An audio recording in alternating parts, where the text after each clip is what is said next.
ایک شخص بہت ہی غریب تھا۔ اس نے اپنی بیوی سے مشورہ کیا کہ ایک رئیس آدمی کے ہاں غلامی کی جائے۔ اس کی بیوی نے اسے اجازت دے دی۔ اس کی بیوی نے ابھی پہلا بیٹا ہی نہیں پیدا کیا تھا کہ اپنی بیوی کو بھری جوانی میں چھوڑ کر غلامی میں چلا گیا تاکہ آنے والے بچے کا بہتر مستقبل بن جائے۔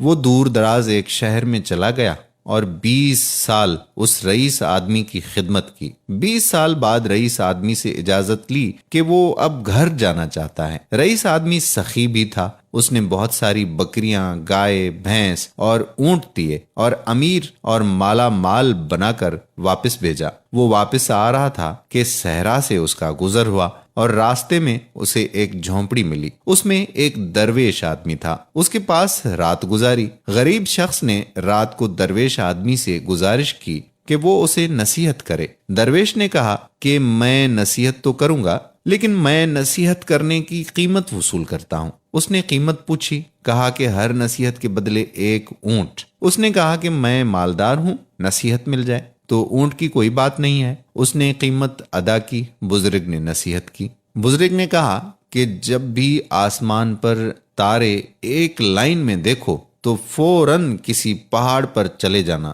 کیونکہ سیلاب آئے گا۔ اس شخص نے کہا کہ یہ نصیحت کسی کام کی نہیں، مجھے کوئی اور نصیحت کی جائے۔ درویش نے کہا کہ نئی قیمت ادا کرو۔ اس شخص نے ایک اور اونٹ دے دیا۔ بزرگ نے کہا کہ جب بھی کسی شخص کی آنکھوں میں شیطانی چمک دیکھو تو اس سے بچنا، وہ تمہیں قتل کر دے گا۔ اس شخص نے کہا کہ یہ نصیحت کسی کام کی نہیں، مجھے کوئی اور نصیحت کی جائے۔ درویش نے کہا کہ نئی قیمت ادا کرو۔ اس شخص نے ایک اور اونٹ دے دیا۔ بزرگ نے پھر نصیحت کی کہ رات کو پچھتا کر سو جانا، لیکن کبھی بھی کسی انسان کو قتل نہ کرنا۔ اس شخص نے سوچا کہ 3 اونٹ ضائع ہو گئے اور چپ کر کے سو گیا۔ صبح وہ چل دیا۔ سفر لمبا ہونے اور کئی دن کا سفر ہونے کی وجہ سے وہ تینوں نصیحتیں ہی بھول گیا۔ اسی دوران وہ ایک رات ایک گاؤں میں پہنچا۔ رات کو جب وہ سونے لگا تو آسمان پر دیکھتا ہے کہ تمام ستارے ایک لائن میں آ گئے ہیں۔ اس کو درویش کی نصیحت یاد آ جاتی ہے۔ وہ شور مچاتا ہے، گاؤں والو پہاڑ پر چلو، سیلاب آنے والا ہے۔ لوگ اس کا مذاق اڑاتے ہیں اور وہ اپنا مال کھول کر پہاڑ پر چلا جاتا ہے اور سو جاتا ہے۔ صبح اٹھتا ہے تو دیکھتا ہے کہ نیچے سیلاب آ گیا ہے اور سارے گاؤں والے غرق ہو جاتے ہیں۔ وہ کچھ دن پہاڑ پر رہتا ہے۔ سیلاب کا پانی اترتا ہے تو وہ اگلی منزل پر چل پڑتا ہے۔ ایک اور گاؤں میں پڑاؤ ڈالتا ہے۔ ایک شخص کے گھر میں قیام کرتا ہے جو کہ باتیں کرنے کا بہت ہی اچھا معلوم ہوتا تھا، لیکن اس کی آنکھوں میں وہی شیطانی چمک دیکھ کر چونک جاتا ہے۔ بزرگ کی نصیحت اسے یاد آ جاتی ہے۔ رات کو اسی کشمکش میں اسے نیند نہیں آتی۔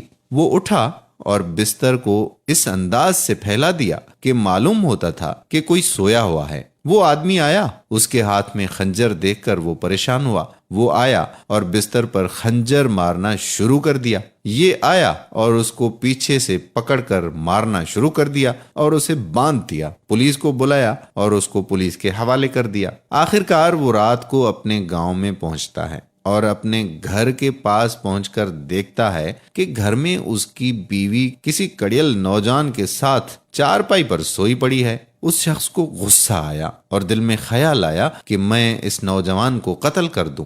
جیسے ہی وہ ارادہ کرتا ہے تو اسے اس درویش کی بات یاد آ جاتی ہے کہ کبھی بھی قتل کر کے نہ سونا، پچھتا کر سو جانا۔ وہ سوچتا ہے کہ پہلی بھی نصیحت کام کر گئی، دوسری نصیحت نے بھی کام کیا، لہٰذا وہ گاؤں سے باہر آ جاتا ہے۔ صبح ہوئی، اس کے دل میں خیال آیا کہ گاؤں والوں سے اپنا حال دریافت کروں۔ جیسے ہی گاؤں میں جاتا ہے، اپنے بارے میں دریافت کرتا ہے تو گاؤں والے اسے بتاتے ہیں کہ وہ شخص بہت ہی غریب تھا اور برسوں پہلے روزی روٹی کے لیے چلا گیا۔ اس نے مزید دریافت کیا کہ جب وہ جانے لگا تو بچہ ہونے والا تھا۔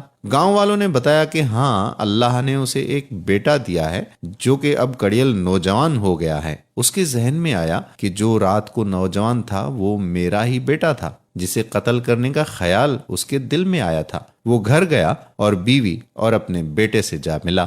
تو دوستو، سچ کہتے ہیں کہ اگر کوئی بھی بڑا آپ کو نصیحت کرے تو اس کو پلے سے باندھ لینا چاہیے